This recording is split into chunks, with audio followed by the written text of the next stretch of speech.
Scott here. I'm going to do something a little bit different. So much of my life is wrapped up, like so many of y'all's, into diabetes. And as such, I want to take just an opportunity to kind of walk through what my blood sugar checking looks like.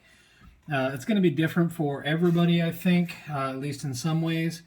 But it is important that we all understand. And I know when you're very first diagnosed with diabetes, this can be absolutely terrifying because you have no idea what you're doing or why you're doing it. So the first thing that I do is I take my Lancet and I put it into my lancing device.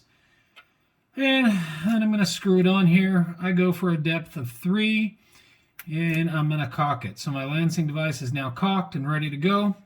Actually, the very first thing I do is I wash my hands well, and I've already done that. Of course, then I'm going to take my strip and I'm going to put it into my trusty device. I'm not going to name the device that I use here, but you might be able to see it anyway. It does work well for me. I like it. I think it's very accurate. Next thing I'm going to do, especially since I've been touching all this stuff that isn't sterile, is I'm going to take the opportunity and I'm going to sterilize my finger with an alcohol swab and let it dry off a little bit so my device is ready to go. And I'm simply going to pull the trigger, which is always anxious for me. Ow, doesn't feel good. Get a little drop.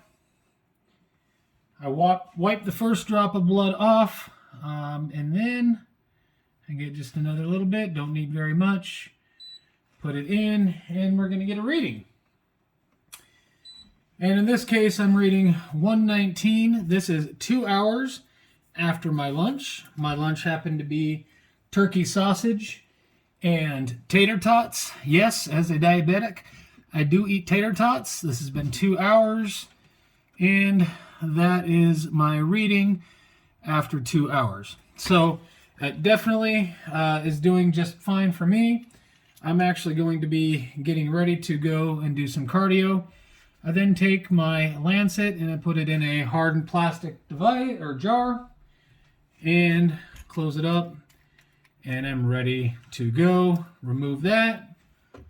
That's going to go in the same jar as a biohazard. And then you can see on my device, 119 at 2 hours after lunch. 89 was what I woke up to. So that is just in brief how I check my blood sugar. If you have any questions, let me know.